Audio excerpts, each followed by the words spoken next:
نحمده ونصلي ونسلم على رسوله الكريم أما بعد فأعوذ بالله من الشيطان الرجيم بسم الله الرحمن الرحيم قال الله تعالى في القرآن المجيد إنا نحن نزلنا الذكر وإنا له لحافظون إن الله وملائكته يصلون على النبي يا أيها الذين آمنوا صلوا عليه وسلموا تسليما اللهم صل على سيدنا ومولانا محمد وعلى آل سيدنا ومولانا محمد وبارک وسلم وصلی علیہ۔ اللہ پاک کے فضل و کرم سے آج ہم اپنے جو قرآن پاک کا درس جو شروع کیا تھا اس کی آخری جو 30واں سپارہ ہے اس کے سورہ الانفطار یہاں سے ہم شروع کریں گے، اور ہم نے جو پہلے آیت تلاوت کی اس کا مطلب یہ ہے کہ اللہ رب العزت یہ فرماتے ہیں کہ ہم نے اس قرآن کو نازل کیا ہے اور ہم خود ہی اس کی حفاظت کرنے والے ہیں۔ اللہ تعالیٰ رب العزت خود ہی قرآن پاک کی حفاظت فرماتا ہے اور اس میں جس سے چاہتا ہے جو چاہتا ہے کام لے لیتا ہے۔ اللہ تعالیٰ ہم سب کو اس کام میں حصہ عطا فرمائے۔ تو شروع کرتے ہیں، بسم اللہ الرحمن الرحیم۔ اذا السماء انفطرت واذا الكواكب انتثرت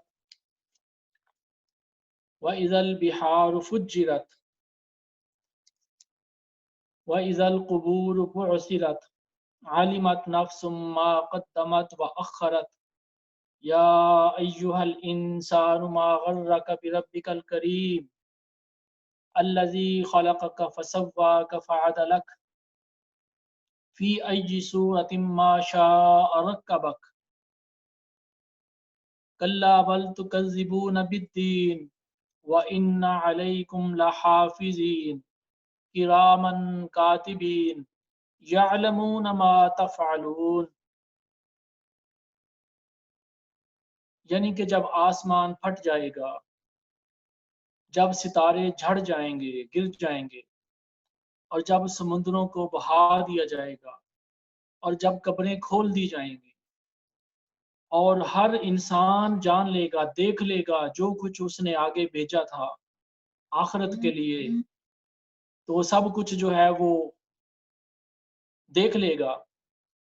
یا ایہا الانسان ما غرک بربک الکریم،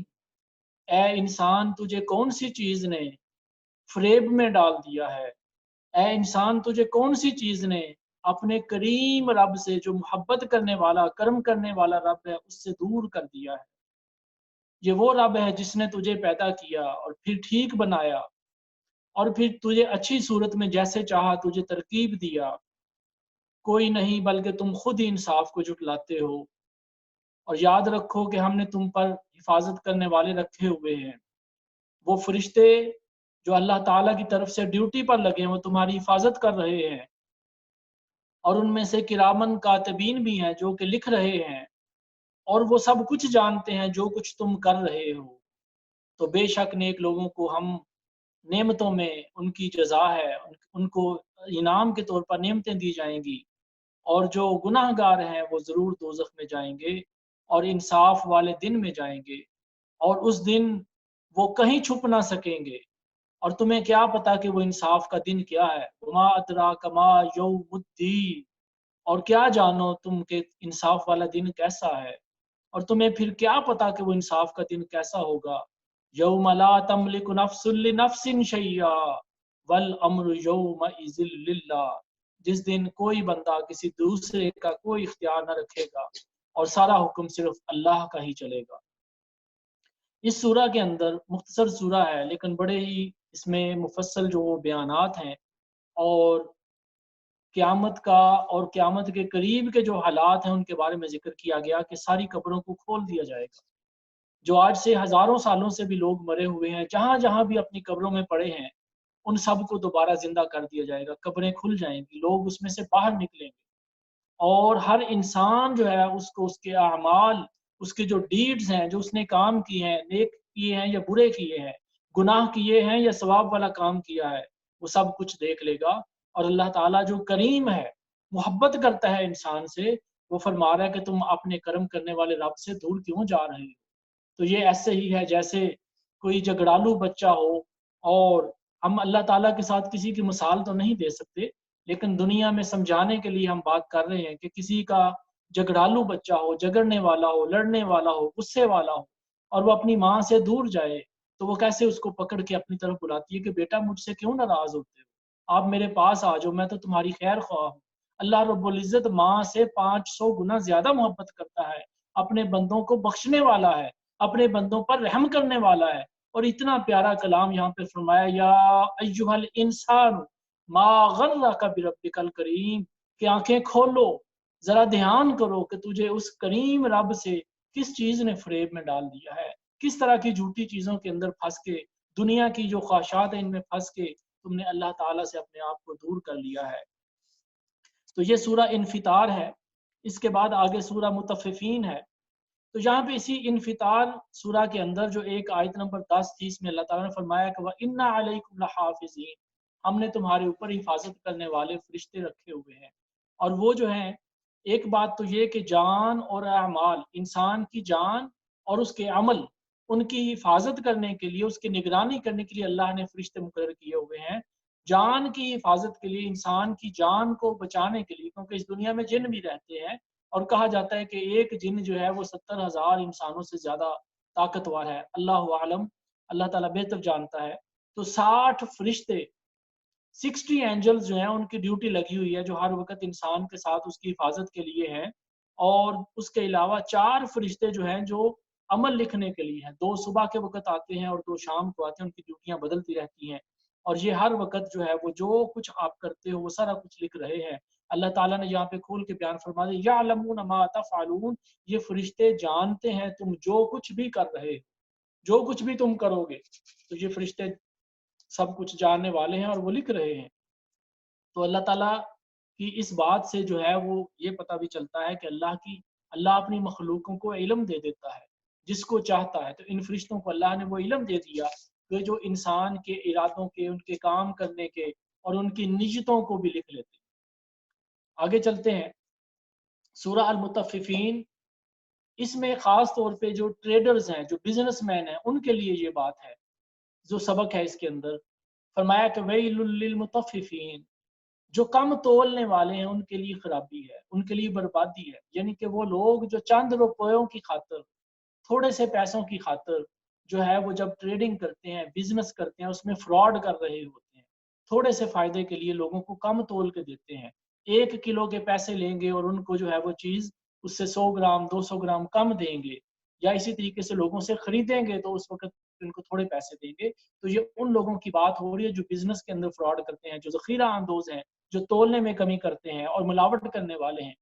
تو فرمایا کہ جب اوروں سے خریدتے ہیں، جب وہ اپنے خریدنے کی باری آتی ہے تو ان کے لیے مختلف وزن ہوتے ہیں، اور جب وہ بیچتے ہیں تو ان کے لیے مختلف وزن ہوتے ہیں۔ تو بیچنے کے لیے تھوڑا وزن ہوتا ہے اور خریدنے کے لیے بڑا وزن ہوتا ہے۔ تو ان لوگوں کو گمان نہیں ہے کہ ان کو دوبارہ اٹھنا ہے۔ لیوم عظیم، ایک عظمت والے دن میں، یوم یقوم الناس لرب العالمین، کہ وہ دن جب سب لوگ اپنے رب العالمین کے سامنے حاضر ہو جائیں گے، کھڑے ہو جائیں گے۔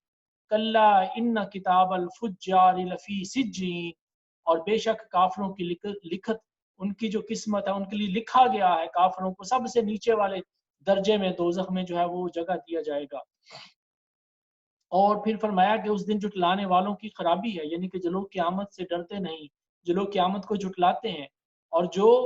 ہر کوئی سرکش اور گناہ گار ہے وہی اس کو جھٹلاتے ہیں، جو اللہ کے بندے ہیں وہ اس کو جھٹلانے والے نہیں ہیں۔ تو فرمایا کہ جن پر یہ آیتیں پڑھی جاتی ہیں، جب یہ آیتیں ان پر پڑھی جاتی ہیں تو پھر وہ کہتے ہیں کہ یہ اگلوں کی کہانیاں ہیں اور قرآن کی آیتوں کو جھٹلاتے ہیں۔ پھر فرمایا کلا بل ران علی قلوبہم ما کانوا یکسبون کلا انہم عن ربہم یومئذ لمحجوبون، اور پھر فرمایا کہ کوئی نہیں، ان کے دلوں پر زنگ چڑھا دیا گیا ہے ان کی کمائیوں نے۔ اور یہ بڑی خاص بات ہے سمجھنے والی، کلا بل ران علی قلوبہم ما کانوا یکسبون، انسان جو کچھ کرتا ہے اس کا اثر اس کے دل پر ہوتا ہے۔ یہ ران جو لفظ بیان کیا گیا ہے یہ زنگ کو کہتے ہیں، جو کوئی چیز جس کے اوپر زنگ لگ جاتا ہے، لوہا ہے، سٹیل ہے، تو اس کو آہستہ آہستہ جو ہے وہ اس کا زنگ لگنے کے بعد وہ ختم ہو جاتی ہے۔ اسی طرح کپڑے میں میل لگ جاتی ہے اور درخت کے اندر کیڑا لگ جاتا ہے، تو انسان کے دل میں جب میل آ جاتی ہے، اس کو ران کا لفظ یہاں پہ بولا گیا، تو انسان جب گناہ کرتا ہے تو حدیث پاک میں اس کا ذکر آتا ہے تو اس کے دل کے اوپر ایک کالا نقطہ لگتا ہے۔ جب پھر وہ گناہ کرتا ہے تو پھر ایک اور وہ نقطہ جو ہے بڑا ہو جاتا ہے، اور پھر جب اور گناہ کرتا ہے تو سارا دل ہی کالا ہو جاتا ہے۔ اور انسان کا دل، اس کے بارے میں فرمایا کہ انسان کے جسم میں ایک گوشت کا لوتھڑا ہے، ایک گوشت کا حصہ ہے، اگر یہ صحیح ہے تو سارا کچھ صحیح ہے، اگر یہ خراب ہے تو سارا جسم خراب ہے۔ مطلب کہنے کا یہ کہ اگر تمہارا دل ٹھیک ہے، اگر تمہارے عمل اچھے ہیں تو تمہارا دل بھی ٹھیک رہے گا۔ اگر تم توبہ کرتے رہو گے، استغفار کرتے رہو گے، اللہ سے معافی مانگتے رہو گے اور ذکر کر کر کے اپنے دل کو چمکاتے رہو گے، تو یہ جو ران ہے، یہ جو زنگ ہے، یہ جو میل ہے، یہ دور ہوتا رہے گا اور تمہارا دل جو ہے وہ اس سیاہی سے بچ جائے گا۔ تو یہ جو ران ہے، یہ جو زنگ ہے، یہ جو میل ہے، یہ ان لوگوں کے لیے ایک پردہ ہوگی۔ فرمایا کہ کلا انہم عن ربہم یومئذ لمحجوبون، ہاں ہاں بے شک وہ قیامت والے دن بھی اپنے رب کے دیدار سے محروم رہیں گے، وہ اپنے رب کے دیدار سے محروم رہیں گے۔ یہ کافروں کے لیے سب سے بڑی سزا ہوگی اور مومنوں کے لیے سب سے بڑی جزا ہوگی۔ وہ جنت کی نعمتوں کو بھول جائیں گے، جنت کے پھلوں کو بھول جائیں گے، اس کے مشروبات کو بھول جائیں گے، وہ اللہ کے دیدار کے لیے ترس رہے ہوں گے اور بار بار اللہ سے مانگیں گے کہ اپنا دیدار ہمیں نصیب فرما، جو کہ اللہ تعالیٰ جنتیوں میں جس کو چاہے گا وہ نصیب فرمائے گا۔ تو یہ لوگ جو اپنے گناہوں سے اپنے دلوں کو کالا کر لیتے ہیں، جو اس دنیا میں اپنے اعمال کے ساتھ اپنے آپ کو رب سے دور کر لیتے ہیں، تو ان کو روز قیامت دیدار نصیب نہیں ہوگا۔ یہ اللہ تعالیٰ نے یہاں پہ قرآن پاک میں کھول کے بیان فرما دیا۔ اور پھر نیچے فرمایا کہ جو نیک لوگ ہیں ان کے لیے ہم نے اونچے اونچے محل بنائے ہوئے ہیں، ان کے لیے ملٹی لیول اور اونچے اونچے محل اور جو ہے ملٹی سٹوری بلڈنگز ان کے لیے کھڑی کی ہوئی ہیں۔ اور فرمایا کہ ہم نے تمہیں کیا پتا کہ علیین کیا ہے، وہ ایک لکھا ہوا ایک نوشتہ ہے کہ مقرب لوگ جس کی زیارت کرتے ہیں، جو نیک لوگ ہیں، جو مقرب ہیں، جو اونچے درجے والوں ہیں، وہ اس کی زیارت کریں گے۔ ان الابرار لفی نعیم، کہ یہ جو نیکوکار ہیں، یہ جو نیک لوگ ہیں، یہ نعمتوں میں ہوں گے، اونچے اونچے تختوں پر اور بستروں پر بیٹھے ہوں گے، اور تم ان کے چہروں پر جو روشنی ہوگی، ان کے چہروں پر جو تازگی ہوگی، ان کے چہروں پر جو چین ہوگا، اس سے ان کو پہچان لوگے کہ یہ ابرار ہیں، یہ نیک ہیں، یہ اللہ کے بندے ہیں، یہ اللہ کے مقرب ہیں۔ اور پھر فرمایا یسقون من رحیق مختوم ختامہ مسک وفی ذلک فلیتنافس المتنافسون، تو ان کو ہم رحیق مختوم دیں گے، یعنی کہ سیلڈ ان کو جو ہے وہ مشروب دیے جائیں گے، جیسے ہم یہاں پہ آج دنیا کے اندر جو ہے وہ جا کے بوتل خریدتے ہیں یا کوئی ایسا مشروب خریدتے ہیں جس کے اوپر سیل لگی ہوتی ہے، تو جتنا مہنگا ہوتا ہے اتنی اس کی پیکنگ مہنگی ہوتی ہے۔ تو اسی طریقے سے اللہ رب العزت فرما رہے ہیں کہ تمہارے لیے وہاں پہ جس طریقے سے تم چاہو گے تمہارے لیے وہ مشروب اویلیبل ہوں گے، حتیٰ کہ جن کے اوپر مہر لگی ہوگی ایسے جام اور ایسے مشروب تمہارے لیے اویلیبل ہوں گے۔ تو اللہ رب العزت یہ بہترین جانتا ہے کہ وہ نعمتیں کیسی ہوں گی۔ تو اس کے علاوہ فرمایا کہ یہاں پر جو کفار ہیں تو یہ منافق لوگ اور کفار مسلمانوں کو دیکھ کر اب ہنستے تھے اور اشارے کرتے تھے، تو جب یہ اپنے گھروں کو پلٹتے تو خوشیاں کرتے ہوئے جاتے تھے، اور جب مسلمانوں کو دیکھتے تو کہتے کہ یہ گمراہ لوگ ہیں، یعنی کہ مسلمانوں کو تنگ کرتے تھے۔ تو پھر فرمایا کہ جب وہ دن آئے گا تو اس دن ایمان والے ان کافروں کو دیکھ کر ہنسیں گے۔ فَالْيَوْمَ الَّذِينَ آمَنُوا مِنَ الْكُفَّارِ يَضْحَكُونَ عَلَى الْأَرَائِكِ يَنْظُرُونَ هَلْ ثُوِّبَ الْكُفَّارُ مَا كَانُوا يَفْعَلُونَ، تو آج ایمان والے کافروں پر ہنسیں گے اور وہ اونچے تختوں پر بیٹھیں گے اور وہاں سے بیٹھ کر ان کو دیکھیں گے اور کہ دیکھیں گے کہ کفار کو ان کا بدلہ جو ہے وہ ان کے کیے کا، ان کے عملوں کی جو سزا ہے وہ مل گئی۔ تو اس سے آگے چلتے ہیں، یہ سورہ الانشقاق۔ بسم اللہ الرحمن الرحیم۔ اذا السماء انشقت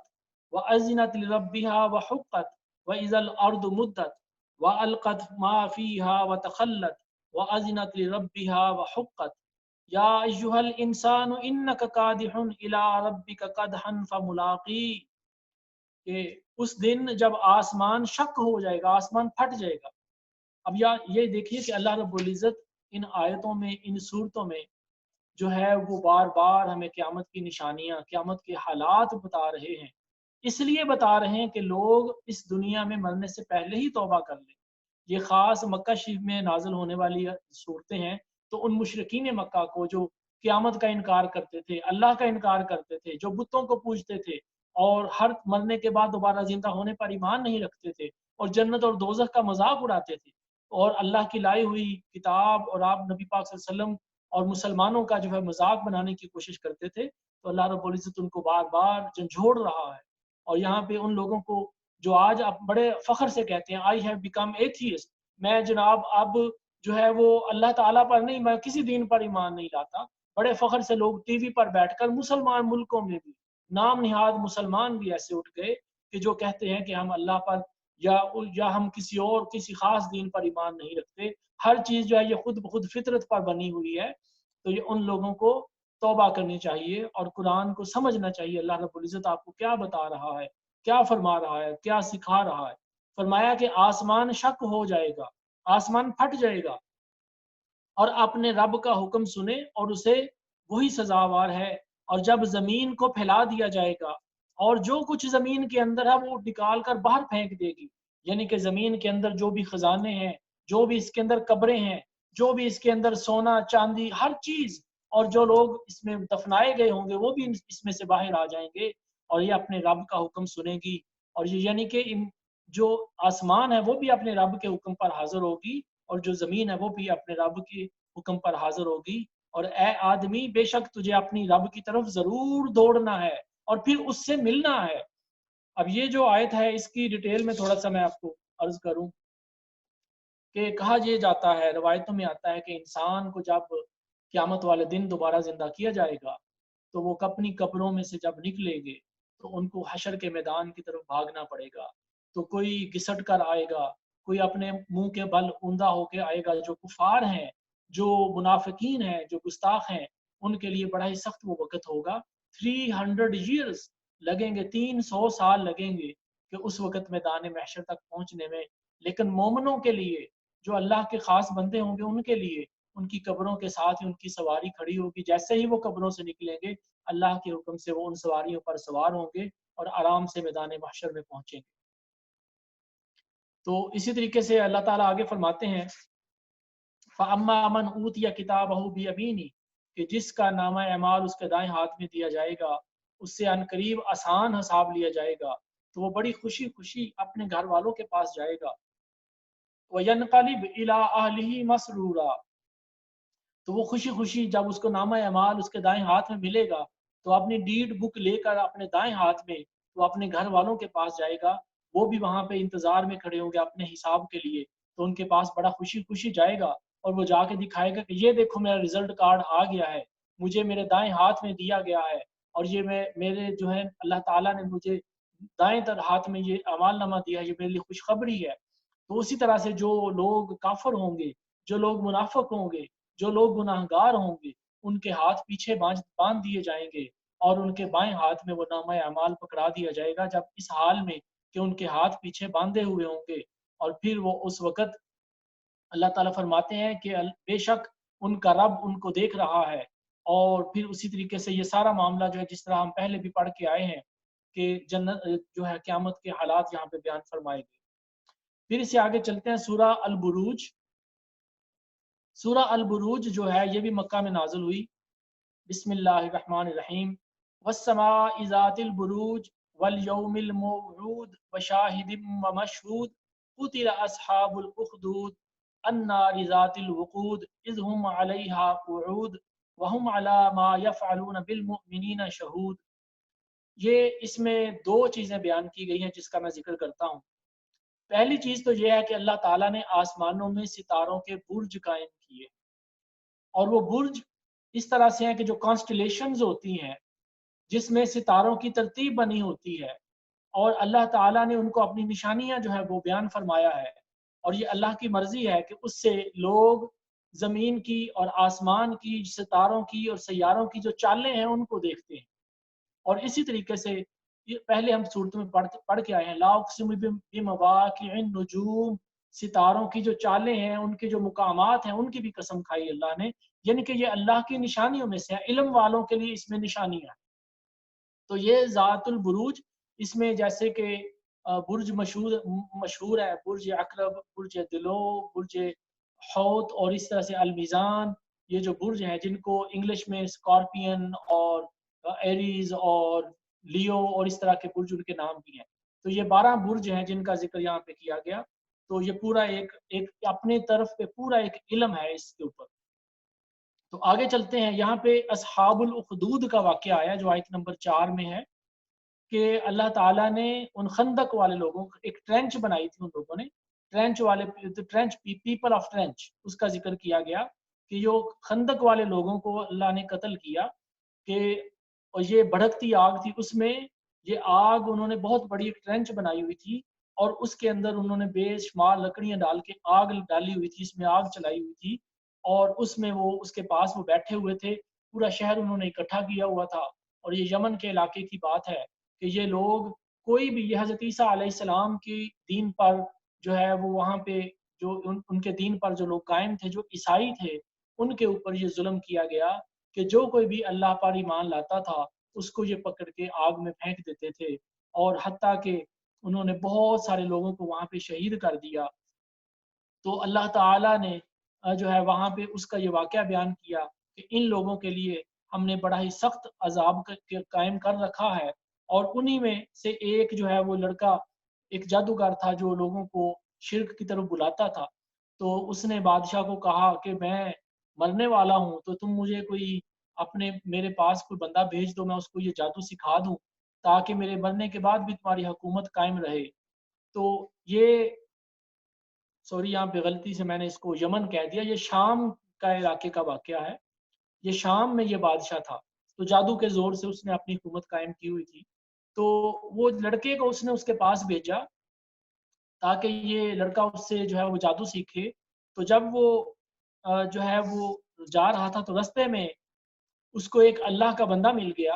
تو یہ لڑکے نے یہ کرنا کہ جاتے ہوئے پہلے وہ اللہ کے بندے کے پاس بیٹھ جاتا اور اس سے سیکھتا رہتا، اور پھر اٹھ کے جادوگر کے پاس چلا جاتا۔ تو اللہ تعالیٰ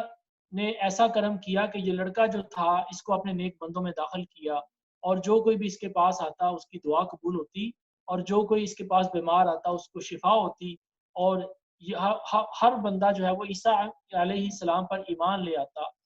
تو حتیٰ کہ یہ سارا معاملہ جو ہے وہ اس طرح سے ہوا، تو اس بادشاہ نے اس وزیر کو اور اس جو اللہ کا بندہ تھا جس نے اس بچے کو سکھایا تھا،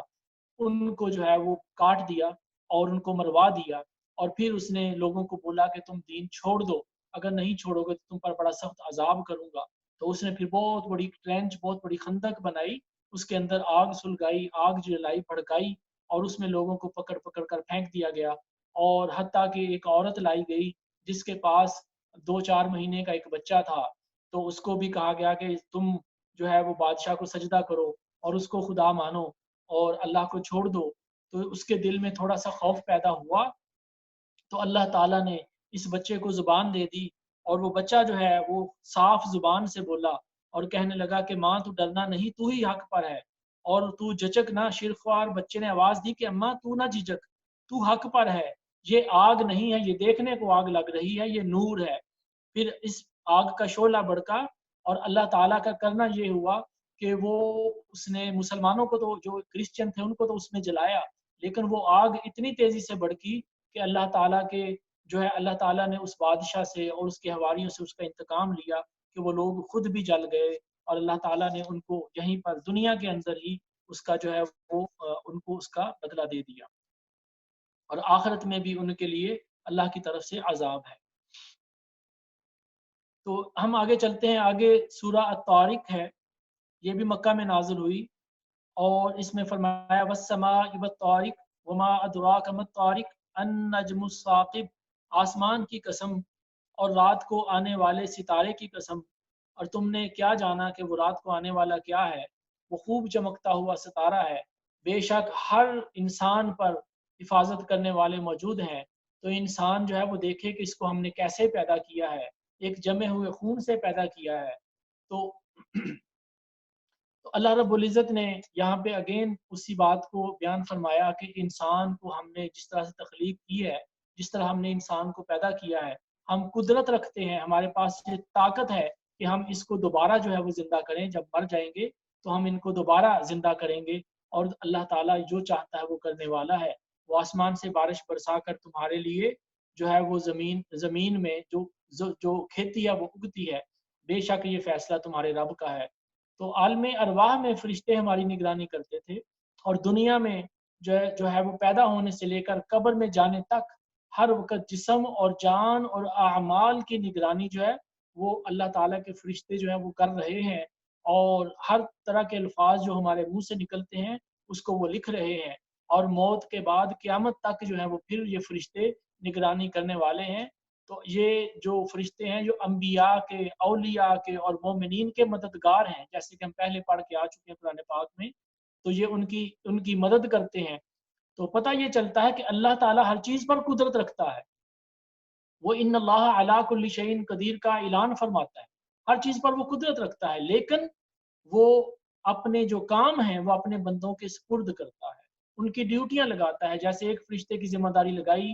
کہ تم نے جو ہے وہ 2 فرشتے جو ہے وہ بیٹھے اعمال لکھ رہے ہیں، ایک فرشتے کی ذمہ داری ہے وہ لوگوں کی جان نکالتا ہے، ایک فرشتے کی ذمہ داری ہے لوگوں کو رزق دیتا ہے۔ تو یہ اللہ تعالیٰ اپنے کام جس طرح سے چاہے وہ کرتا ہے۔ تو یہ پتہ چلا کہ اللہ اور رسول ہمارے حافظ اور ناصر ہیں، ہماری حفاظت کرنے والے ہیں اور ہمارے مددگار ہیں۔ اللہ تعالیٰ ہماری مدد اپنے فرشتوں کے ذریعے اور اپنے بندوں کے ذریعے کرتا ہے، اور اللہ تعالیٰ دافع بلا ہے، اور یہ انبیاء اور اولیاء اور فرشتے اللہ تعالیٰ کے حکم سے اللہ کی عطا سے بلاؤں کو دور کرنے والے ہیں، مشکلوں کو دور کرنے والے ہیں، کیونکہ یہ حافظ ہیں۔ اللہ تعالیٰ نے خود فرما دیا یہاں پہ، یہ حفاظت کرنے والے ہیں۔ جب یہ فرشتے حفاظت کر رہے ہیں تو پھر بلائیں اور مصیبتیں تم سے دور رہتی ہیں۔ تو یہ بلائیں آنے نہ دیں، مشکلوں کو آسان کریں، تو یہ اللہ تعالیٰ کی طاقت سے ہی یہ طاقت جو ہے وہ فرشتوں کو اور اللہ کے بندوں کو ہے۔ تو یہ سارا معاملہ یہاں پہ بیان فرمایا۔ پھر آگے سورۃ الاعلیٰ ہے۔ سورۃ الاعلیٰ یہ بھی مکی سورہ ہے۔ فرمایا سبح اسم ربک الاعلیٰ، اپنے رب کے نام کی تسبیح کرو، اس کی پاکی بولو جو سب سے بلند ہے، جس نے بنا کر ٹھیک کیا اور جس نے تمہیں رستہ دیا، اور اسی نے زمین میں سے جو ہے وہ چارہ نکالا، اور یعنی کہ فصلیں جو ہے وہ پیدا کی، اور جب ان کو مار دیا، ان فصلوں کو ختم کر دیا تو یہ سیاہ ہو گئی، تو پھر ہم تمہیں پڑھا دیں گے مگر کہ تم نہ بھولو گے جو اللہ تعالیٰ چاہے۔ وَنُيَسِّرُكَ لِلْيُسْرَىٰ، ہم تمہارے لیے آسانی کا سامان کر دیں گے۔ اور پھر آگے جا کے فرمایا کہ قد افلح من تزکا، کہ بے شک مراد کو پہنچا جو صاف ستھرا ہوا، وذکر اسم ربہ فصلی، یعنی کہ وہ شخص، یہاں پہ تزکیہ نفس کی طرف اشارہ ہے کہ اپنی نشانیاں پہلے بیان فرمائی صورت کے اندر، اور کہ کس طرح سے ہم پیدا کرتے ہیں اور کس طرح سے ہم مارتے ہیں، اور پھر ہم کس طرح سے ہم نصیحت عطا فرماتے ہیں، اور ان قریب جو لوگ میری بات سنتے ہیں، وہ جو سننے والے ہیں اور جو میری بات سے بھاگنے والے ہیں، وَيَتَجَنَّبُهَا الْأَشْقَى، کہ وہ بدبخت جو ہیں جو میری بات سن کر بھاگتے ہیں، اس پر عمل نہیں کرتے، اس پر ایمان نہیں لاتے، تو پھر وہ بہت بڑی آگ میں جلائے جائیں گے۔ اس آگ میں نہ وہ مریں گے اور نہ ہی وہ زندہ رہنے کے قابل ہوں گے۔ لیکن فرمایا کہ آیت نمبر 14 میں کہ جس نے اپنے آپ کو پاک کر لیا، whoever cleaned his heart and soul، جس نے اپنے جسم کو، اپنی روح کو، اپنے دل کو، اپنے خیالات کو، اپنی عبادات کو پاک صاف کر لیا، قد افلح من تزکا، کہ وہ مراد کو پہنچ گیا، وہ کامیاب ہو گیا، وہ اللہ کے ہاں نیک بندوں میں داخل ہو گیا جس نے اپنے آپ کو پاک صاف کر لیا۔ وذکر اسم ربہ فصلی، وہ اپنے رب کے نام کا ذکر کرتا رہا اور اپنے رب کی نماز ادا کرتا رہا۔ تو یہ اللہ تعالیٰ کے نیک بندوں کی جو ہے وہ نشانیاں اللہ تعالیٰ نے فرمائی کہ تزکیہ نفس جو ہے وہ اللہ کے نیک بندے کرتے ہیں۔ اور پھر آگے سورۃ الغاشیہ ہے۔ غاشیہ بھی قیامت کی جو ہے وہ نام ہے۔ حل اتاک حدیث الغاشیہ، تمہارے پاس بہت بڑی خبر آئی کہ جو چھا جائے گی، وجوہ یومئذ خاشیہ، کتنے بڑے بڑے متکبر، کتنے منہ جو ہیں، کتنے وہ جو چہرے ہیں اس دن ذلیل ہو جائیں گے. عاملۃ ناصبہ تصلا نارا حامیہ تسقى من عین آنیہ لیس لهم طعام الا من ضریع لا یسمن ولا یغنی من جوع وجوہ یومئذ ناعمہ. یہ یہاں پہ پہلے جو ہے وہ کفار کی بات ہو رہی ہے کہ وہاں پہ وہ ان کو ذلیل کر دیا جائے گا، منہ کے بل گرے پڑیں گے اور مشقتیں ان کے اوپر آئیں گی، آگ بھڑکتی ہوئی آگ ان کا ٹھکانہ ہوگا، اور جلتے ہوئے پانی کے چشمے ان کے لیے پانی ہوگا پینے کے لیے، اور ان کے لیے کھانا کچھ نہیں ہوگا مگر کانٹے والے پھول اور کانٹے والے جو پودے ہیں وہ ان کو ملیں گے، اور یہ پودے نہ ان کی بھوک کو ختم کریں گے نہ ہی کوئی طاقت دیں گے. اور پھر کتنے ہی لوگ اس دن، اللہ تعالیٰ فرماتے ہیں کہ کتنے ہی لوگ اس دن جو ہے وہ چین میں رہیں گے، اور وہاں پہ چلتے ہوئے چشمے ہوں گے، نہریں ہوں گی، ان کے لیے اونچے اونچے تخت اور ان کے اونچے اونچے پلنگ لگے ہوں گے. فیہا سرر مرفوعہ واکواب موضوعہ، اور ان کے لیے برتن سجا کر رکھے ہوئے ہوں گے، اور برابر جو ہے ادھر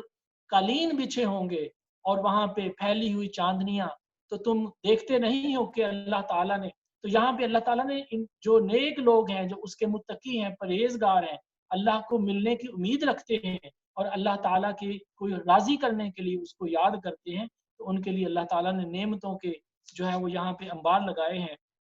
تو اللہ تعالیٰ پھر تمہیں دعوت دیتا ہے کہ دیکھو تم ذرا غور کرو کہ ہم نے اونٹ کو کیسے پیدا کیا ہے، تم دیکھو کو آسمان کو ہم نے کیسا اونچا کیا ہے، دیکھو تو ہم نے پہاڑوں کو کیسے بنایا ہے، ذرا زمین پر غور کرو کیسے اس کو ہم نے پھیلا دیا ہے. فذکر انما انت مذکر لست علیہم بمسیطر الا من تولی وکفر فیعذبہ اللہ العذاب الاکبر ان الینا ایابہم ثم ان علینا حسابہم. فرمایا کہ اے پیارے حبیب آپ ان کو ذکر سناؤ، آپ ان کو یہ قرآن کی تبلیغ کرو، بے شک آپ ہی نصیحت سنانے والے ہو، اور تم ان پر کوئی ضامن نہیں ہو، تم ان کے کوئی وکیل نہیں ہو، تم ان کے ذمہ دار نہیں ہو. آپ کی ذمہ داری تو صرف اتنی ہے کہ جو وہی نازل ہوئی ہے ان تک پہنچا دیں. اس کے بعد بھی اگر یہ عمل نہیں کریں گے، اللہ کی طرف نہیں آئیں گے، تو پھر اللہ تعالیٰ سے جو منہ پھیرے گا اور کفر کرے گا تو اس کے لیے اللہ تعالیٰ بڑا شدید عذاب جو ہے اس کے لیے تیار کر رکھا ہے. اور اس دن ہر کسی نے ہماری طرف ہی مڑ کر آنا ہے، پھر ہم نے تم سب کا حساب لینا ہے. تو یہ یہاں پر جو ہے اس آیت میں جو ہے وہ اللہ رب العزت نے پیارے حبیب صلی اللہ علیہ وآلہ وسلم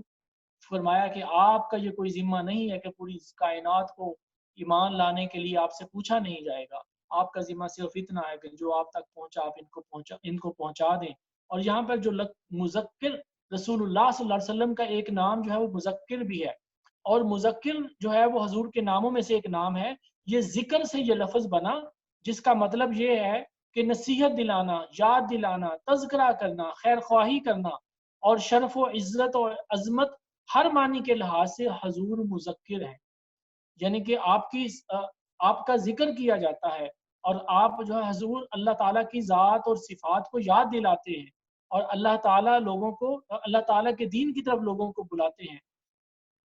تو حضور کی برکت سے انبیاء، اولیاء، مومنین اور حضور کے تعلق والے صحابی اور حضرات، مکہ و مدینہ کے ذرات، حتیٰ کہ زمان اور زمین کو شرف و عظمت ملی کہ آج ہم مکہ کا نام ویسے نہیں کہتے، ہم مکہ شریف کہتے ہیں، مکہ المکرمہ کہتے ہیں، اور مدینہ کو مدینہ طیبہ کہتے ہیں. یہ کس کی وجہ سے؟ ہمارے پیارے نبی صلی اللہ علیہ وآلہ وسلم کی برکت کی وجہ سے ہی ہے. تو آگے چلتے ہیں. آگے سورہ الفجر، اور اس میں اللہ تعالیٰ فرماتے ہیں، یہ بھی مکی سورہ ہے، کہ صبح کی قسم اور 10 راتوں کی قسم اور جفت اور طاق کی قسم اس رات کی جب چل دے، کیونکہ اس میں عقل مند کے لیے قسم ہوئی. کیا تم نے نہ دیکھا کہ تمہارے رب نے عاد کے ساتھ کیا کیا؟ اب یہاں پہ جو 10 راتوں کی قسم بیان کی گئی ہے، اس میں علماء یہ فرماتے ہیں کہ یا تو یہ 10 راتیں وہ 10 دن ہیں جو حج سے پہلے والے 10 دن ہیں، 10 ذوالحج کو، 9 ذوالحج کو حج ہے، تو وہ جو ذوالحج کے پہلے 10 دن ہیں بڑی برکت والے ہیں. اور یا پھر یہ جو 10 راتیں جن کا ذکر کیا جا رہا ہے، یہ رمضان المبارک کی آخری 10 راتیں ہیں. واللہ عالم و رسول عالم. تو اس میں پھر اس کے بعد جو ہے جو قوم عاد کا ذکر کیا گیا کہ ان کو اللہ تعالیٰ نے فرمایا کہ التی لم یخلق مثلھا فی البلاد، یہ ایک ایسی قوم تھی، اتنے طاقتور، اتنے خوبصورت اور اتنے ان کے بڑے بڑے جسم تھے اور قد تھے کہ یہ لوگ پہاڑوں میں اپنے گھر بناتے تھے کہ ان جیسا کسی کو نہیں بنایا تھا اللہ تعالیٰ نے۔ اللہ تعالیٰ خود فرما رہا ہے یہاں پہ، یہ آیت نمبر جو ہے وہ 8 کے اندر فرمایا کہ ان جیسا شہروں میں کسی کو پیدا نہ کیا گیا۔ تو انہوں نے پتھر کی چٹانیں، پتھر کی جو ماؤنٹینز ہیں ان کو کاٹ کر جو ہے وہ اپنے گھر بنائے۔ اور پھر اسی طرح سے فرعون کی اللہ تعالیٰ جو ہے وہ نشانیاں دے رہا ہے، فرما رہا ہے کس طرح سے وہ سرکش ہوا، کس طرح سے اس نے فساد کیا۔ اور اللہ تعالیٰ فرماتا ہے کہ تمہارے رب کی نظر سے کچھ غائب نہیں ہے، تمہارا رب ہر چیز کو دیکھ رہا ہے۔ یہ جو دنیا میں ظلم برپا ہے یہ سارا تمہارے رب کے سامنے ہے، کچھ چھپا نہیں ہے۔ اور یہ صرف اور صرف یہ فتنہ اور یہ امتحان اس لیے ہے کہ پتہ چلے کہ تم میں سے کون اللہ کے راستے پر چلنے والا ہے، کون ثابت قدم رہنے والا ہے، کون صبر کرنے والا ہے، کون اپنے رب کی طرف رجوع کرنے والا ہے، اور کون ناشکرا بن جاتا ہے، کون کافر بن جاتا ہے، اور کون اپنے رب سے دور بھاگنے کی کوشش کرتا ہے۔ فَأَمَّا الْإِنسَانُ إِذَا مَا ابْتَلَاهُ رَبُّهُ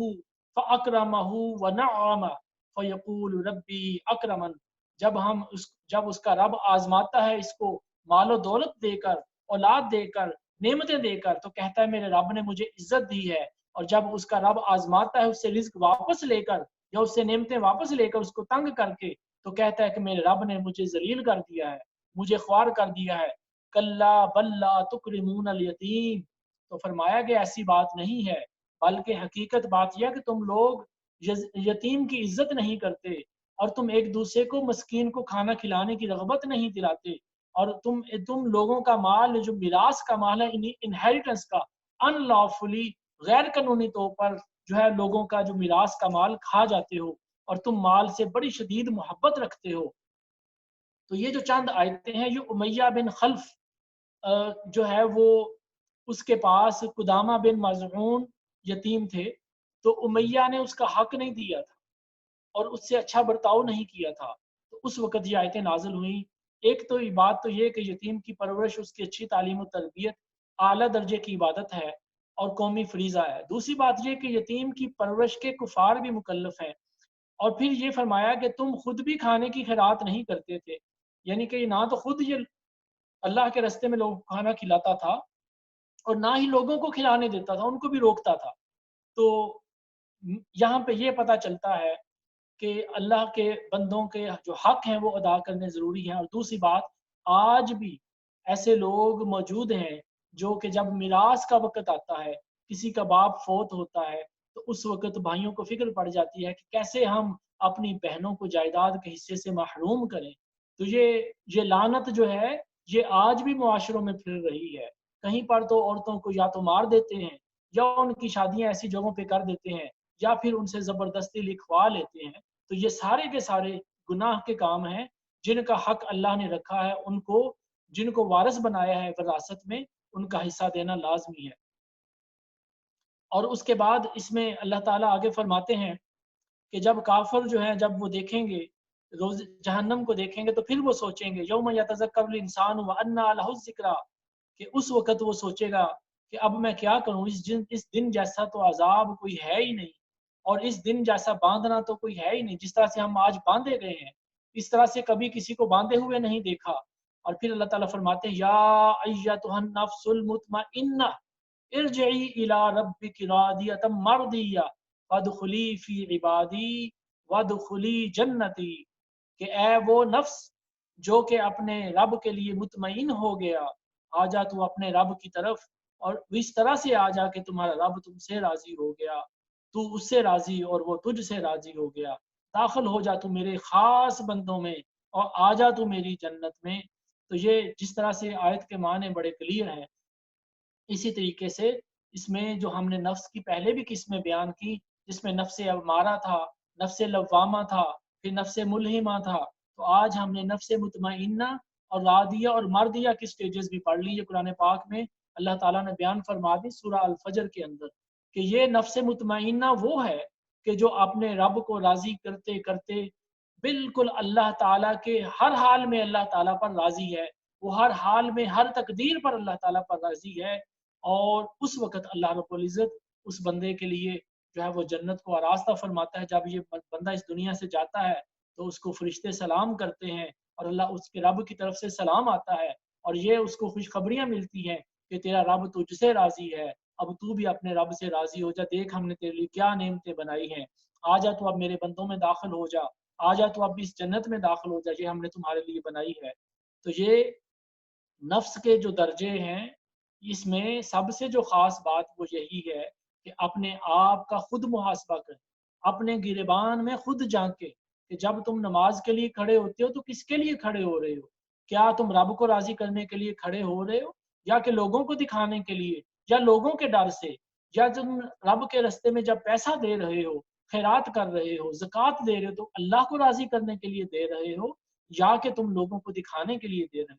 تو یاد رکھیے کہ ہر عمل جس کی بنیاد, جس کی نیت ٹھیک ہے اس کا ثواب آپ کو ملے گا, جس کی نیت غلط ہے چاہے کام کتنا بھی اچھا کیوں نہ کریں اس کا اجر نہیں ملنے والا. اس لیے تو فرمایا گیا نیت المؤمن خیر من عملی, کہ مومن کی جو نیت ہے اس کے عمل سے بہتر ہے, نیت نیک رکھو گے تو اجر بھی نیک ہوگا. آگے چلتے ہیں سورۃ البلد. سورۃ البلد جو ہے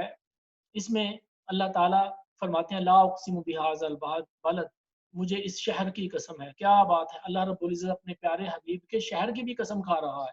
فرمایا کہ انت حل بہذا البلد, کیا محبوب آپ اس شہر میں تشریف ہو, ووالد وما ولد, اور قسم ہے اس اولاد کی اور قسم ہے اس باپ کی, یعنی کہ اللہ تعالیٰ نے اپنے پیارے حبیب کی نسبت والی ہر چیز کی قسم فرمائی اور ان کی اہمیت کو ظاہر کر دیا, اجاگر کر دیا. اور پھر فرمایا کہ ہم نے انسان کو مشقت میں رہنے والا بنایا ہے, اور اس پر کیا آدمی سمجھتا ہے کہ اس پر کوئی قدرت نہیں پائے گا, اس پر کوئی پکڑ نہیں کرے گا. اور جب یہ کہتا ہے کہ میں نے ڈھیروں مال جو ہے فنا کر دیا ہے, یحسب ان لم یرہ احد, تو کیا اس کو دیکھا نہیں ہے, الم نجعل لہ عینین, تو کیا اس کی دو آنکھیں ہم نے بنائی نہیں ہیں, تو کیا ہم نے اس کی زبان نہیں بنائی, کیا ہم نے اس کو دو ہونٹ نہیں دیے. تو اب یہ ذرا غور کیجئے کہ یہاں پہ اللہ تعالیٰ آپ کو یہ کیوں کہہ رہا ہے, کیوں فرما رہا ہے کہ ذرا غور کرو, کیا ہم نے تمہیں آنکھیں نہیں دی. تو دیکھیے آنکھیں جانوروں کو بھی اللہ نے عطا کی ہیں اور انسانوں کو بھی عطا کی ہے, لیکن یہاں پر جو خاص بات ہے وہ یہ ہے کہ انسان کی آنکھ جس قدر کام دیتی ہے جانور کی آنکھ اتنا کام نہیں دیتی. انسان اپنی آنکھوں سے آنسو بہا کر اپنے رب کو راضی کر لیتا ہے اور گناہ معاف کروا لیتا ہے. اسی آنکھ سے ایک حاجی خانہ کعبے کو دیکھ کر جو ہے وہ حاجی بن جاتا ہے, اور ایک صحابی اسی آنکھ سے پیارے حبیب صلی اللہ علیہ وسلم کو دیکھ کر صحابی بن جاتا ہے, اور اسی آنکھ سے ماں, بیٹی, بہن, بیوی, دوست اور دشمن کو مختلف نگاہوں سے دیکھتا ہے. تو ایک آنکھ تو ظاہر ہے جو نظر آ رہی ہے, اور دوسری اس کے اندر سے جو نظر ہے, اس نظر کے اوپر فرق ہے کہ اس نظر میں کیا تمیز ہے تمہیں اور کیا ادب ہے تمہارے پاس. اور اسی آنکھ میں آسمان, زمین اور سمندر سب کچھ سما جاتا ہے. نور نظر نہ آگ سے جلتا ہے, یعنی کہ آنکھ کی جو نظر ہے نہ تو یہ آگ سے جلتی ہے اور نہ ہی یہ برف سے ٹھنڈی ہو جاتی ہے, اور یہ جو نظر ہے شیشے میں سے گزر جاتی ہے, آسمانوں سے گزر کر ستاروں کو بھی دیکھ لیتی ہے. اور اسی طرح سے ہم فرمایا کہ مسئلہ معراج میں حضور کا حاضر ناظر ہونا یا اولیاء اللہ کی کرامت اور طے عرض یعنی کہ تیز رفتاری کے ساتھ پوری دنیا میں پھرنا, ان آنکھوں سے مراد دماغ, دل کی آنکھیں ہیں. دماغ کی آنکھ میں بصارت ہے اور دل کی آنکھ میں بصیرت ہے, اور یعنی کہ دماغ کی آنکھ سے ہمیں نظر آتا ہے اور دل کی آنکھ میں بصیرت کا مطلب ہے سمجھ ہے, حکمت ہے, عقل ہے. اور یہ سب کچھ جو ہے یہ اللہ تعالیٰ نے یہ نعمت انسان کو عطا فرمائی ہے. اور قرآن کے الفاظ ہم آنکھ سے پڑھتے ہیں جبکہ بصیرت جو ہے وہ قرآن کے رازوں سے ملتی ہے. تو اسی طریقے سے مطلب کہنے کا یہ ہے کہ یہ جو آنکھ اللہ رب العزت نے ہمیں دی, یہ جو ہونٹ ہمیں دیے, یہ جو زبان ہمیں دی, ان کا اچھا استعمال بھی ہے, ان کا برا استعمال بھی ہے. اچھا استعمال کرو گے تو اللہ تعالیٰ تمہیں اجر عطا فرمائے گا اور یہ ساری شانیں تمہیں عطا فرمائے گا. برا استعمال کرو گے تو رب کو جواب دینا پڑے گا. اسی لیے بہتر ہے, حضور نبی اکرم صلی اللہ علیہ وسلم کی حدیث پاک ہے, آپ نے فرمایا من سمتا نجا, کہ جو خاموش رہا وہ نجات پا گیا. یعنی کہ بلا ضرورت بولنے کی ضرورت ہی نہیں ہے. اگر بولیں تو رب کا ذکر کریں, اگر بولیں تو کسی کی اچھی بات کریں, منہ سے کسی کے بارے میں برائی نہ نکلنے دیں, غیبت اور چغلی اور جھوٹ نہ نکلنے دیں, اور کوئی گندی بات منہ سے نکلنا نہ دیں. تو جب آپ اس طرح سے اپنی زبان پر پہرا دیں گے تو اللہ رب العزت آپ کے لیے اچھے اجر جو ہے وہ عطا فرمائے گا۔ آگے چلتے ہیں، سورہ الشمس، یہ بھی مکہ شریف میں نازل ہوئی، اور اس میں اللہ تعالیٰ فرماتے ہیں کہ سورج اور اس کی روشنی کی اور چاند کی قسم ہے کہ وہ ایک دوسرے کے آگے پیچھے چلتے ہیں، اور دن کی اور رات کی قسم ہے کہ وہ بھی ایک دوسرے کے آگے پیچھے چلتے ہیں، اور آسمان کی اور اس کے بنانے والے کی قسم ہے، اور زمین کی اور اس کو پھیلانے والے کی قسم ہے، اور پھر اس جان کی جس کو اللہ تعالیٰ نے پیدا فرمایا، وَنَفْسٍ وَمَا سَوَّاهَا، اس جان کو پیدا کر کے اسے ٹھیک ٹھیک بنا دیا، فَأَلْهَمَهَا فُجُورَهَا وَتَقْوَاهَا، اور پھر اس کو الہام کر دیا اس کی برائیوں کا، اس کی خرابیوں کا، اس کی جو ہے وہ شرک اور ہر طرح کی برائی کا، وَتَقْوَاهَا، اور نیکی کا بھی اس کو بتا دیا، قَدْ أَفْلَحَ مَنْ زَكَّاهَا، پھر جس نے اس کو پاک صاف کر لیا تو وہ کامیاب ہو گیا، وَقَدْ خَابَ مَنْ دَسَّاهَا، اور وہ گمراہی کے گھروں میں گر گیا جس نے اس کو اپنے گناہوں کے ساتھ اپنے جسم کو اور اپنے نفس کو لتھیڑ لیا، اس کو گندا کر لیا، تو ان لوگوں کے لیے گمراہی ہے، ان لوگوں کے لیے خرابی ہے۔ اب یہاں پہ دیکھیے پھر تزکیہ نفس کی بات آ رہی ہے، اللہ تعالیٰ فرماتے ہیں کہ ہم نے اس نفس کو، اس جان کو پیدا فرمایا ہے، تو اس کو ہم نے اچھی بات بھی بتا دی اور اس کو بری بات بھی بتا دی۔ روایتوں میں آتا ہے کہ انسان کے دل میں ایک طرف جو ہے وہ فرشتہ اس کو اچھی بات بتاتا رہتا ہے کہ تم یہ اچھی بات ہے، یہ اللہ کی بات ہے، یہ اللہ کے دین کی بات ہے، اور دوسری طرف جو ہے شیطان اس کے کانوں میں پھونکے مارتا رہتا ہے اور اس کو غلط رستے کی طرف وسواس الخناس جو ہے وہ اس کے وسوسے اس کے دل میں پیدا کرتا رہتا ہے، اور پھر انسان کے اوپر ہے کہ وہ کس کی بات سنتا ہے، وہ رحمان کی بات سنتا ہے یا شیطان کی بات سنتا ہے، تو اسی کے اوپر فیصلہ ہوگا کہ اگر رحمان کے رستے پر چلے تو پھر قد افلح من زکاہا،